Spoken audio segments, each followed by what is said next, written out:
जय श्री कृष्णा सर। आप सभी का मेरे चैनल पर स्वागत है। आइए सुनते हैं माँ अन्नपूर्णा की कथा। एक समय की बात है। काशी निवासी धनंजय की पत्नी का नाम सुलक्षणा था। उसे अन्य सभी सुख प्राप्त थे, केवल निर्धनता ही उसके दुख का एकमात्र कारण था। यह दुख उसे हर समय सताता रहता था। एक दिन सुलक्षणा अपने पति से बोली, स्वामी, कुछ ऐसा उपाय करें कि अपना काम चले। इस प्रकार कब तक काम चलेगा? सुलक्षणा की बात धनंजय के मन में लग गई और वह उसी दिन विश्वनाथ शंकर जी को प्रसन्न करने के लिए तपस्या करने बैठ गया और कहने लगा, हे देवादिदेव विश्वेश्वर, मुझे पूजा पाठ कुछ नहीं आता, केवल आपके भरोसे बैठा हूँ। इतनी विनती करके वह 2-3 दिन भूखा प्यासा बैठा रहा। यह देखकर भगवान शंकर ने उसके कान में अन्नपूर्णा अन्नपूर्णा अन्नपूर्णा इस प्रकार 3 बार कहा। यह कौन है, क्या कहकर गया? इसी सोच में धनंजय पड़ गया कि मंदिर से आते हुए उसे कुछ ब्राह्मण दिखे। तो उसने उन ब्राह्मणों को पूछा, पंडित जी, अन्नपूर्णा कौन है? ब्राह्मणों ने कहा, तू अन्न छोड़ बैठा है तो तुझे अन्न की बातें ही सूझती है। जा घर जाकर अन्न ग्रहण कर। धनंजय घर गया, स्त्री से सारी बात कही। वह बोली, नाथ चिंता मत करो, स्वयं शंकर जी ने यह मंत्र दिया है, वे स्वयं ही खुलासा करेंगे। आप फिर जाकर उनकी आराधना करो। धनंजय फिर जैसा का तैसा पूजा में बैठ गया। रात्रि में शंकर जी ने आज्ञा दी और कहा, तू पूर्व दिशा में चला जा। वह अन्नपूर्णा का जाप करता हुआ और रास्ते में फल खाता, झरनों का पानी पीता जाता। इस प्रकार कितने ही दिनों तक चलता जाता रहा। वहां उसे चांदी सी चमकती हुई एक वन की शोभा दिखाई दी। वहां उसे एक सुंदर सरोवर देखने में आया। उसके किनारे बहुत सी अप्सराएं झुंड बनाकर बैठी हुई थी और वह एक कथा सुनती और सब मिलकर माँ अन्नपूर्णा इस प्रकार बार बार कहती थी। धनंजय ने उनके पास जाकर पूछा, हे देवियों, आप यह क्या कर रही हैं? उन सब ने कहा, हम सब माँ अन्नपूर्णा का व्रत करती हैं। धनंजय ने पूछा, व्रत पूजा करने से क्या होता है? यह किसी ने किया भी है? इसे कब किया जाए? कैसा व्रत है और इसे किस विधि से किया जाए? मुझे भी विस्तार से बतलाओ। वे कहने लगी, इस व्रत को कोई भी कर सकता है। 21 दिन तक के लिए 21 गांठ का सूत लेना चाहिए। 21 दिन यदि न बने तो एक दिन उपवास करे और यह भी न बने तो केवल कथा सुनकर प्रसाद लें। निराहार रहकर कथा कहें। कथा सुनने वाला कोई न मिले तो पीपल के पत्तों पर सुपारी रखकर एक घी का दिया जला दें और उसके समक्ष बैठकर कथा कहें। और सूर्य, गाय, तुलसी या महादेव जी को बिना कथा सुनाए मुख में दाना न डाले। यदि भूल से कुछ पड़ जाए तो एक दिन फिर उपवास रखे। व्रत के दिन क्रोध न करें और झूठ न बोले। धनंजय बोला, इस व्रत को करने से क्या होगा? वे कहने लगी, इसको करने से अंधे को नेत्र मिलते हैं, लूलों को हाथ मिलते हैं, निर्धन के घर धन आता है, बांझी को संतान मिलती है, मूर्ख को विद्या मिलती है। जो जिस कामना से यह व्रत करता है, माँ उनकी सभी इच्छाएं पूर्ण करती है। वह कहने लगा, बहनों, मेरे पास भी धन नहीं है, विद्या नहीं है, कुछ भी तो नहीं है। मैं तो दुखिया ब्राह्मण हूँ, मुझे इस व्रत का सूत दोगी?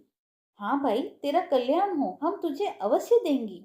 ले, इस व्रत का मंगलसूत्र ले। धनंजय ने व्रत किया। व्रत पूरा हुआ तभी सरोवर में से 21 खंड की स्वर्ण सीढ़ियां हीरा मोती जड़ित हुई प्रकट हुई। धनंजय जय अन्नपूर्णा करता जा रहा था। इस प्रकार कितनी ही सीढ़ियां उतर गया तो क्या देखता है, अन्नपूर्णा का मंदिर है। उसके सामने स्वर्ण सिंहासन पर माँ अन्नपूर्णा विराजमान है। सामने भिक्षा हेतु शंकर भगवान खड़े हैं। देवांगनाएं चवर डुलाती है। कितनी ही हथियार बांधे पहरा दे रही है। धनंजय दौड़कर जगदम्बा के चरणों में गिर गया। देवी उसके मन का कलेश जान गई। धनंजय कहने लगा, माँ, आप तो अंतर्यामी हो, आपको अपनी दशा क्या बताऊं? माँ बोली, मेरा व्रत किया है, जा, संसार तेरा सत्कार करेगा। माता ने धनंजय की जीवा पर बीज मंत्र लिख दिया। अब तो उसके रोम रोम में विद्या प्रकट हो गई। इतने में क्या देखता है कि वह काशी विश्वनाथ के मंदिर में खड़ा है। माँ का वरदान ले धनंजय घर आया। सुलक्षणा से सब बात कही।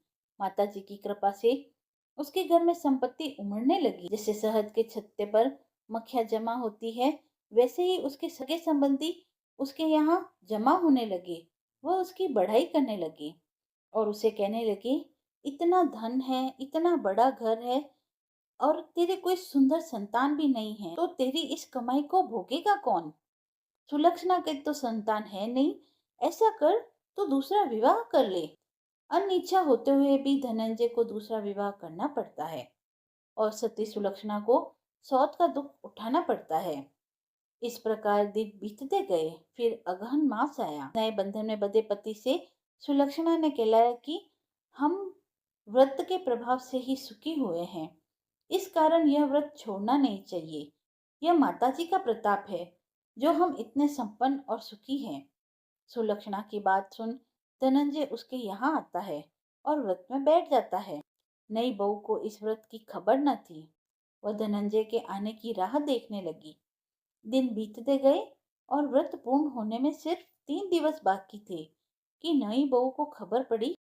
उसके मन में ईर्ष्या की ज्वाला धधक उठी और उसने सुलक्षणा के घर आ वहां भगदड़ मचा दी। वह धनंजय को अपने साथ ले गई। नए घर में धनंजय को थोड़ी देर के लिए निंद्रा आ गई। इसी समय में उस नई बहू ने उसके व्रत का सूत का धागा तोड़कर आग में फेंक दिया। अब तो माता जी का कोप जाग गया। घर में अकस्मात आग लग गई। सब कुछ जलकर खाक हो गया। सुलक्षणा जान गई और पति को फिर अपने घर ले आई। नई बहू रूठ कर अपने पिता के घर चली गई। पति को परमेश्वर मानने वाली सुलक्षणा बोली, नाथ, घबराना नहीं है। माता जी की कृपा अलौकिक है। पुत्र को पुत्र हो सकता है परंतु माता को माता नहीं होती। अब आप श्रद्धा और भक्ति से आराधना शुरू करो, वे जरूर हमारा कल्याण करेगी। धनंजय फिर माता के पीछे पड़ गया और उनकी आराधना करने लगा। वही सरोवर सीढ़ी प्रकट हुई और उसने माँ अन्नपूर्णा कहकर वह उतर गया। वहां जा माता के चरणों में रुदन करने लगा। माता प्रसन्न होकर बोली, यह मेरी स्वर्ण की मूर्ति ले, इसकी पूजा करना तो फिर सुखी हो जाएगा। जा, तुझे मेरा आशीर्वाद है। तेरी स्त्री सुलक्षणा ने श्रद्धा से मेरा व्रत किया है, उसे मैंने पुत्र दिया है। धनंजय ने आंखें खोली तो फिर से खुद को काशी विश्वनाथ के मंदिर में खड़ा पाया। वहां से फिर वह अपने घर को लौट आया। इधर सुलक्षणा के दिन चढ़ गए और महीने पूरे होते ही उसने एक पुत्र को जन्म दिया। गांव में आश्चर्य की लहर दौड़ गई। इस प्रकार उसी गांव के निसंतान सेठ के पुत्र होने पर उसने माता अन्नपूर्णा का मंदिर बनवाया। उसमें माता जी धूमधाम से पधारी, यज्ञ किया और धनंजय को मंदिर का आचार्य पद दे दिया गया। जीविका के लिए मंदिर की दक्षिणा और रहने के लिए बड़ा सुंदर सा भवन मिला। धनंजय स्त्री पुत्र सहित वहां रहने लगा।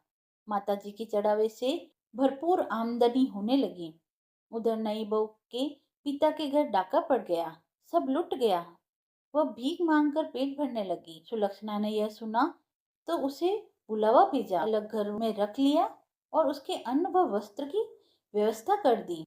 और फिर धनंजय, सुलक्षणा और उसका पुत्र माता जी की कृपा से आनंद से रहने लगा। हे अन्नपूर्णा माँ, जैसे आपने धनंजय के घर के भंडार भरे, वैसे आपकी कथा कहने वाले, सुनने वाले और हुकारा भरने वाले के भी घर के सारे भंडार भरना। कथा समाप्त हुई। यदि आपको कथा पसंद आई हो तो आप मेरे चैनल को लाइक, शेयर एंड सब्सक्राइब करें। धन्यवाद।